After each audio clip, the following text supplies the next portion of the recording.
welcome to my channel. I'm Phoenix, and today I decided I was going to do a March to April wrap-up. I was going to do a March wrap-up, but I just never had the time, so I decided, you know what, why not just lump them together.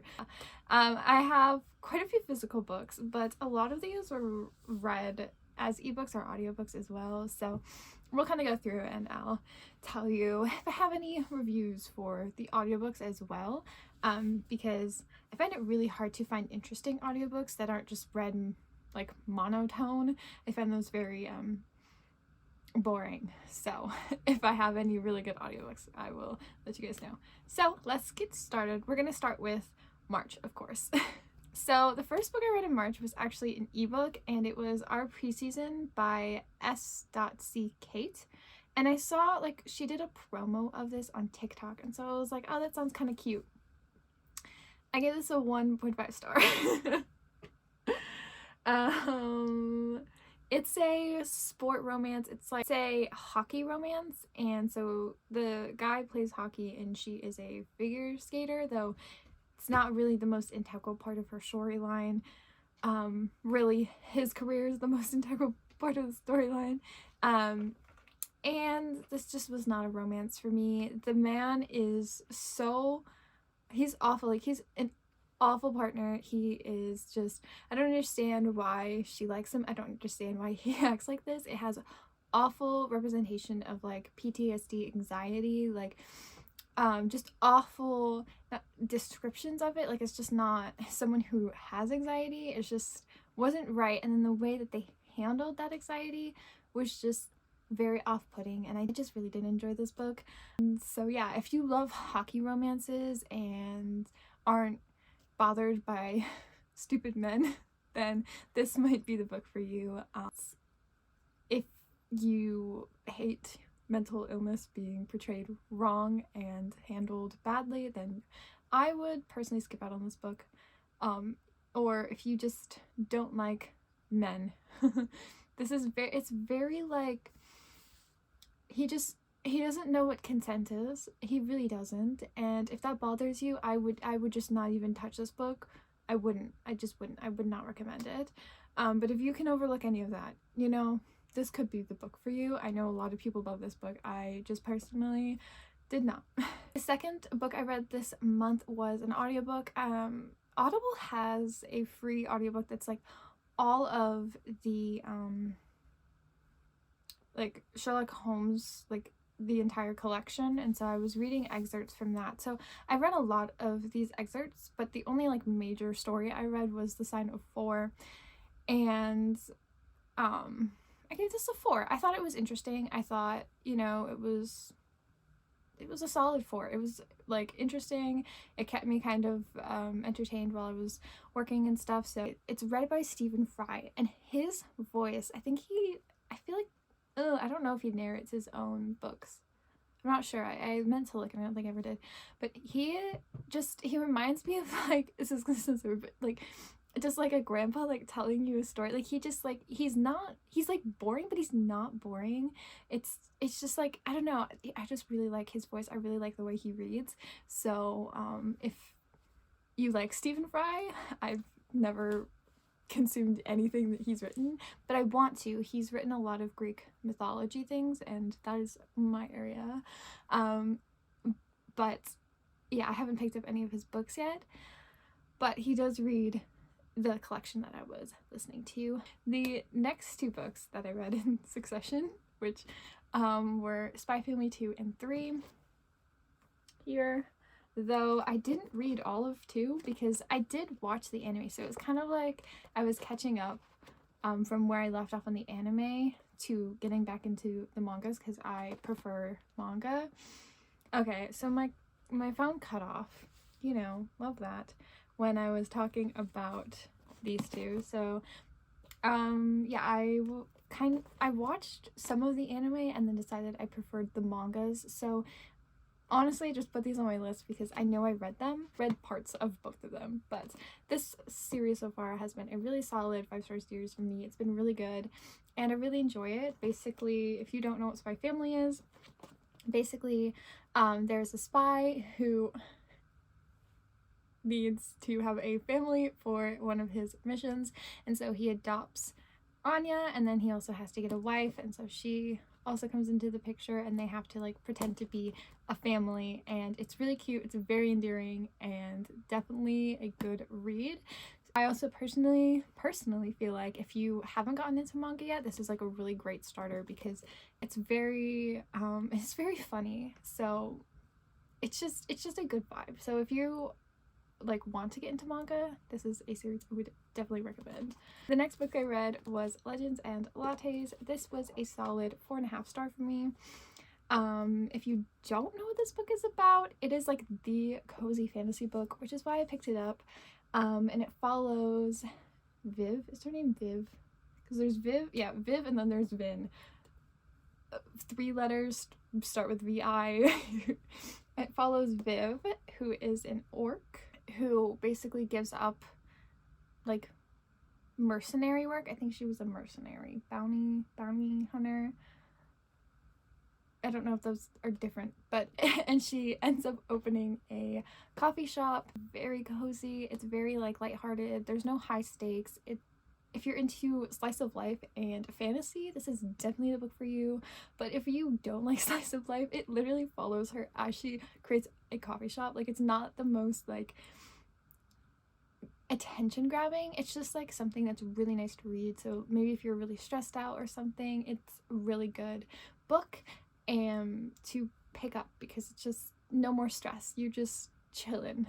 And yeah, I would highly recommend if that sounds like something that you would like. We have another manga. This is Bloom Into You. I picked this up just because it was kind of one of the like featured books at Barnes & Noble. I thought it looked really cute. I thought it looked pretty gay. So I picked it up and it was a 3.5 star for me. I think that the story is cute. I think that it has potential, but the main character reads as aromantic or asexual or both, and so it just kind of feels like the love interest feels very pushy, and it just feels a little awkward at first until you kind of get towards the end. So if you don't really like it was kind of non-consensual. There was like a non-consensual kiss, but it just some of it was just a little but the storyline is really cute, and so I will still probably pick up the second volume. The main kind of plot line is she joins the student council, and her love interest, I say that very sparingly, lightly.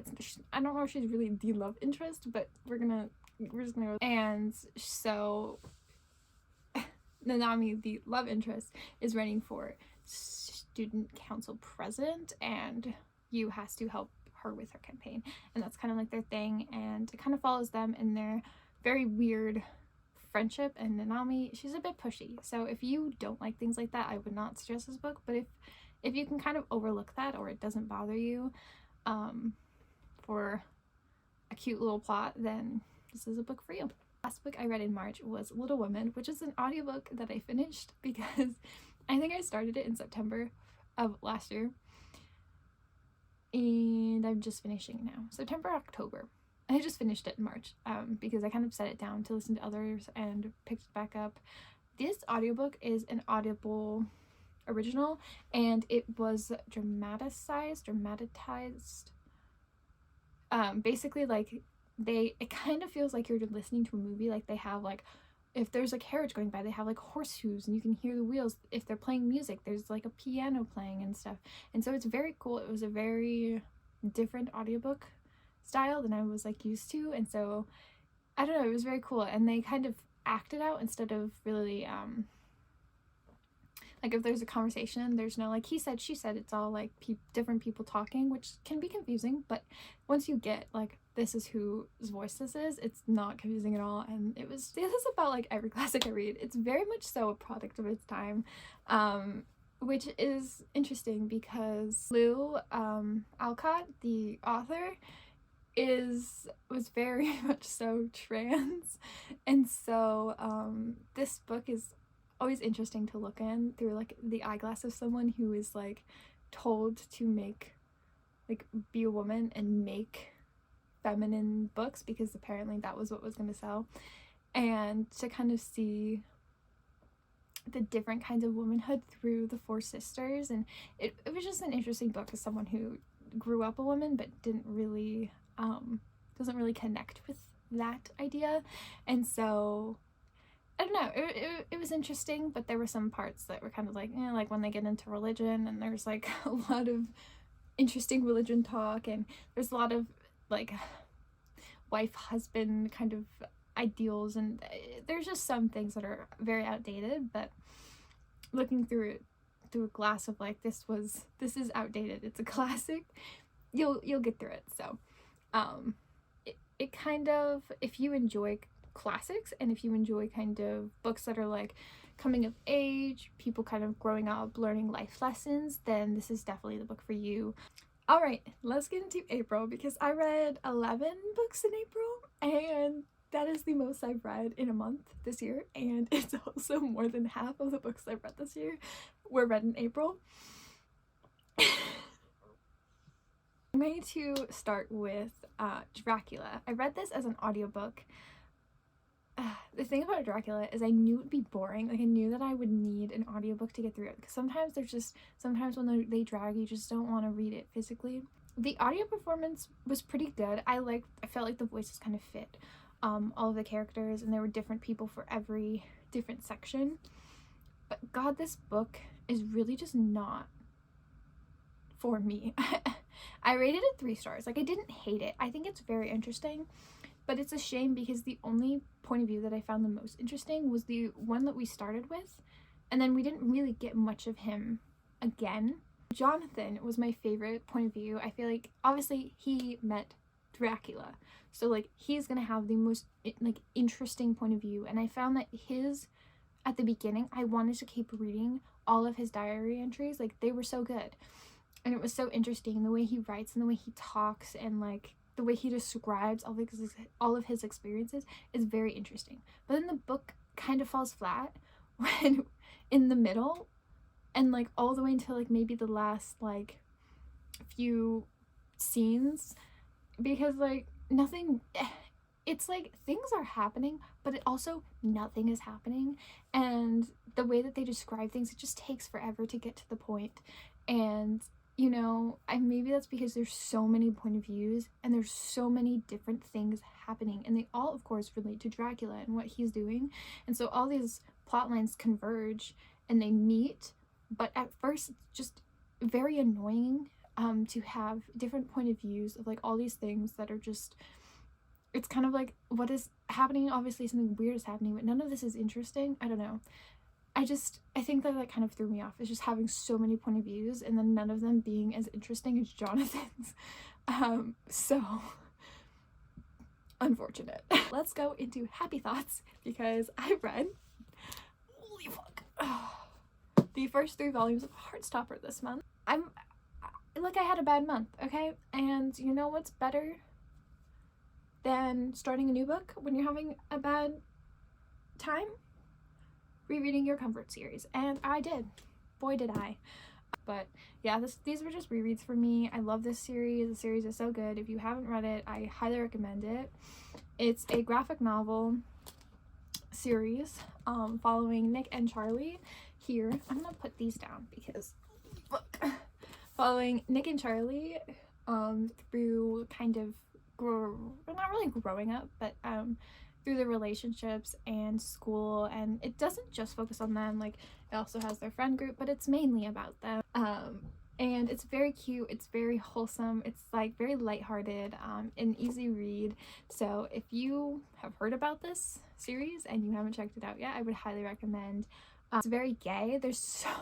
There are so many queers in this series. They just hit a lot of the bases, so very well done. And the art style is like amazing. I love Alice's art style. Like, I don't know, give you an example. It's just so cute. I love it. So yeah, those are all the Heartstopper series. This is a 5-star series for me. It will always be a 5-star series in my heart. It's really hard to rate these under 5 stars because they're just so good, and they handle, like, especially getting into volume 3 and volume 4, there's some mental illness in there, there is okay, I guess I'll say coming into volume 3 there is like eating disorder talk, so if you don't like that, I would recommend maybe treading carefully or just avoiding that one altogether. Okay, so next we have The Great Gatsby, and I read this to read a like Great Gatsby, they call it a remix. It's basically like a reimagining of The Great Gatsby with trans people and gay people. We're just winning, okay? And more discussions of race. So I wanted to reread The Great Gatsby again, just so it was like fresh in my brain. And solid 4. But it's not my favorite classic, but it was very good. The audiobook, unfortunately, that I listened to was read by Jake Gyllenhaal. And after reading that for like, I think it was like a almost 6-hour audiobook, I had to go cleanse myself with some also well 10-minute version. I'm so sorry. I'm so sorry, Jake Gyllenhaal. It's so unfortunate because I feel like he actually really reads the way that I feel like Nick just is. Like, it's very kind of chill, calm, cool, collected, a bit monotone, but not too much. And so he kind of reads how I would read him in my head. A little bit like kind of separated from what's happening, and yeah, it's unfortunate. But you know, Jake Gyllenhaal, he's really good at his job, okay? And it's a really good audiobook. So the next book I read as an ebook, so I also don't have the physical copy of, but I read A Witch's Guide to Fake Dating a Demon by Sarah Hawley. And one of my favorite booktubers, this was in their March wrap up, and so I was like, you know what, I kind of want to read that. Sounds really, really interesting. And it was very interesting. I love books about witches and kind of magical realism. Like, I don't know what it is about magical realism, but I love it so much. So anyways, this book was a 3.5 star for me. You know, it wasn't bad. Like, the storyline was really cool. It's very like, it's giving Gen Z, okay, and the parents are giving like Gen X, but very lighthearted book. Like, honestly, the like high stakes are kind of they're just kind of made funny, like, you know what I mean? Like, there's not much like tension. I feel like the book is kind of, it's, you know what, many times when I was reading this, I thought of it as crack treated seriously, which also I will say in this book, I didn't read the content warnings before I read the book, and there is sexual content in this book, and I was not expecting it. I was not expecting them to talk about, like, literally, like, when they were researching demons, like, demon genitalia. Like, I didn't need to know. Yeah, just something to be away for. I guess I never explained what this book was about. This book is basically about a witch who accidentally summons a demon, and now she's stuck with him because he can't leave unless she makes a pact with him, but if she makes a pact with him, she loses her magic, and it's like a whole thing. And honestly, it's very endearing. Yes, very good. Alright, next book. I'm so excited about this book. So this is the book I was talking about that I read Great Gatsby for, and it's called Self-Made Boys by Anna Marie McLemore. This cover is stunning. I love this cover so much. It's very it was a really good book. I really liked it. I gave this a 4.5 star. Yes, a 4.5 star. Okay, this book, it was very queer. It was very queer, very queer. It was so queer. I'm gonna say queer again. But not only that, it has talks of racism, it has talks of like kind of classes and classism and much to this book that just makes it honestly just a bit better than The Great Gatsby. Like, The Great Gatsby, it's a classic and it deserves its classic status. But this book is obviously a modern take on The Great Gatsby, but still kind of set in the time period that The Great Gatsby was. I will say that the only kind of critique I had about this book was that it uses a lot of modern language. So if that will throw you out of the story, just be warned that they do use some modern language that'll be like, yes, like, yes, but also, like, I feel like they wouldn't say that back then. They make Daisy a better character. She's not as much of a space cadet, I guess, she actually cares about Nick, which is nice. And Gatsby has so much more like depth, and you get to know more about Gatsby and Daisy's relationship, and kind of it really just cracks open a lot of the relationships of these books. And Nick and Jordan's relationship, like, they're so sweet together, and there's just so much going on that, like, it just really. And then Nick and Gatsby, obviously, come on guys, they're obviously gay, okay? It kind of cracks open that more, and explores that a bit more, and it was just really cool. So if you love The Great Gatsby and you feel like, you know, when you first read it there were just some things missing, like gayness, it's here, definitely I would check out this book. It was really good. I keep moving. The next book, this is not the version I read, but I did buy the set of white covers because I thought they looked better. I read the first book in the Mistborn trilogy by Brandon Sanderson, and I love this book. It was my first like 5-star that wasn't a graphic novel or mangas, which I can't give Spy Family or Heartstopper so far. I haven't given any of them less than a 5 stars, so I don't really count them towards my 5 stars. And this baby, all 600 fucking pages of it, was my first 5-star book of the year, and that was just kind of crazy. This book, it was so good. My friend recommended it to me, and so I ended up picking it up for them because they really were so excited to give me recommendations for fantasy books. And look, this book served and delivered that fantasy to me. The magic system is so cool. It's so interesting. I was so confused at first, but I really ended up liking it. I've never seen something like it, and it was just really interesting to me.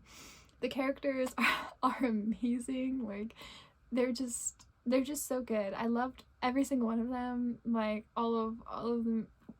Vin is so she's so well written.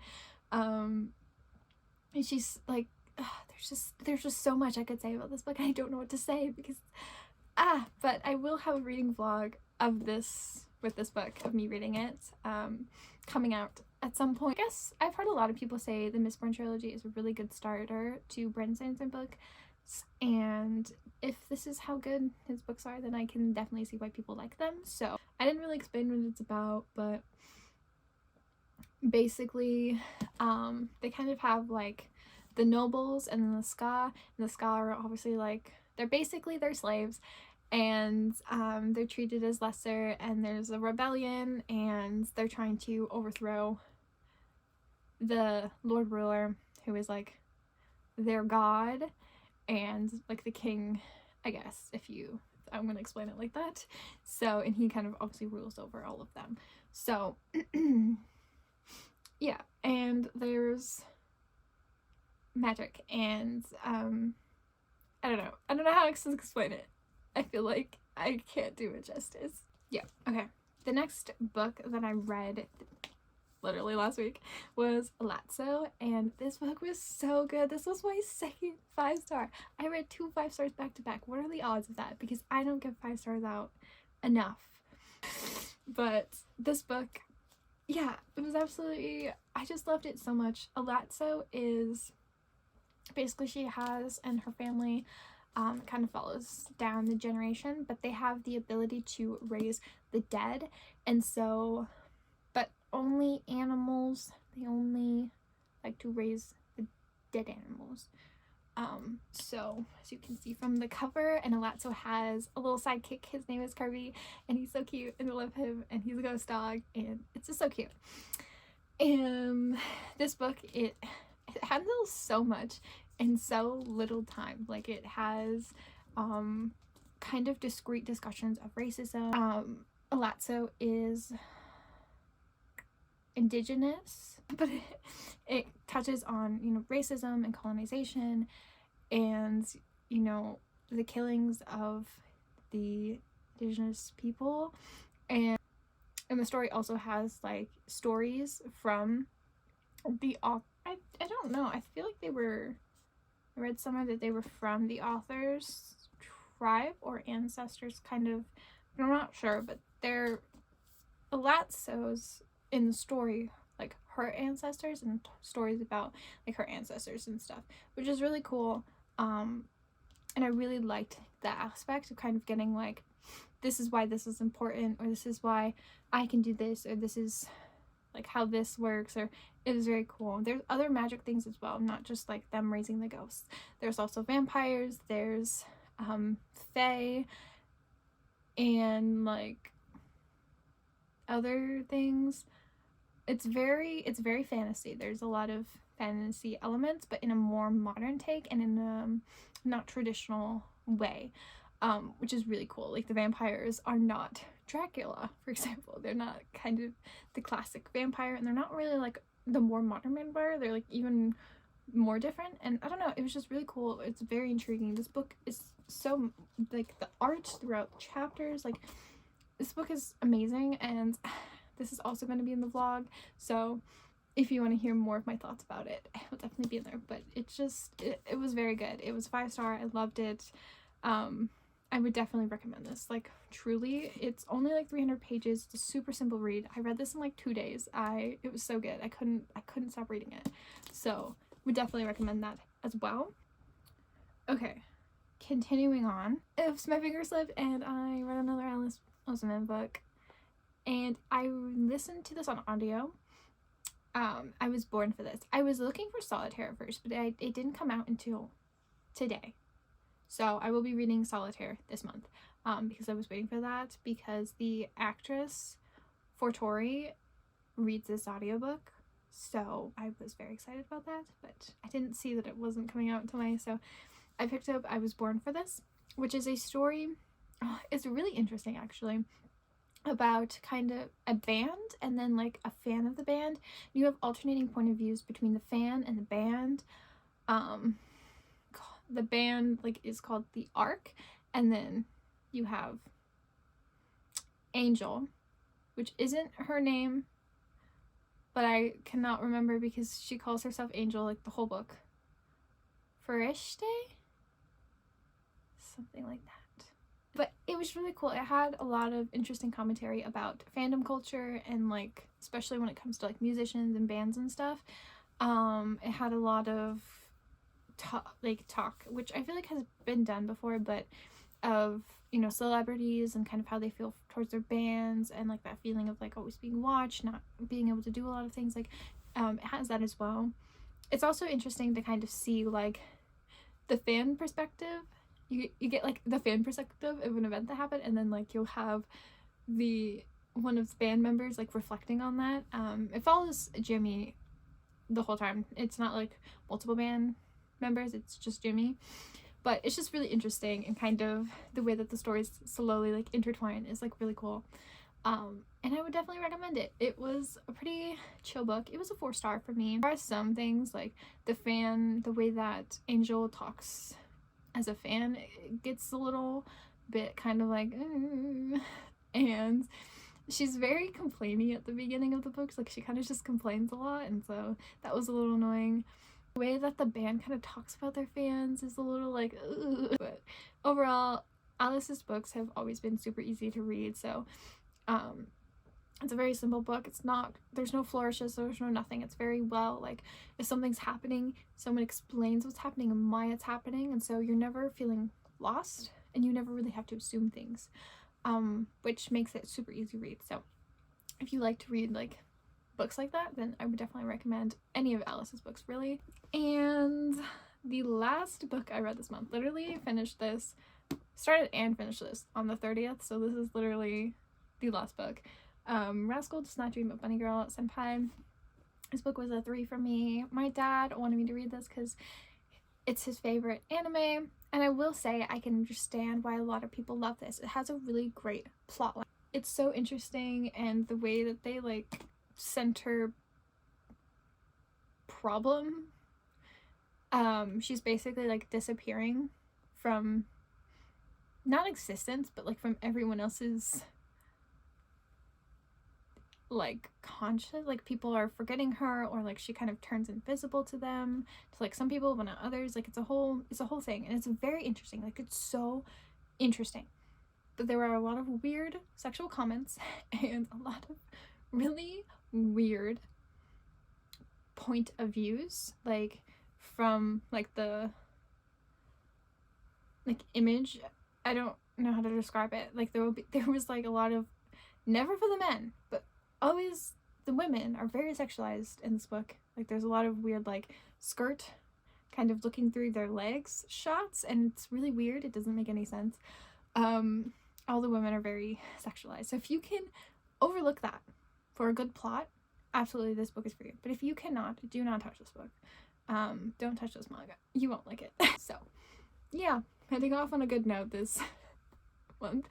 Overall, I had a really good April was a really good reading month for me, and mainly in these last couple weeks I've been kind of delving into a lot of books, and you know, I don't think that's a bad thing, but it was kind of like, holy fuck, that was a lot of books. Yeah, so it was a really good reading month. Let me know what your favorite book of the month is, or if you've read any of the books I read, and what are your thoughts? You know, did you like them? Did you hate them? Tell me about your current reads. I love hearing about people's current reads as well. So, you know, if you had a favorite book of April, or if you're just reading a book that you really like, just tell me about it. I would love to hear and add more books to my TBR because I'm just like that.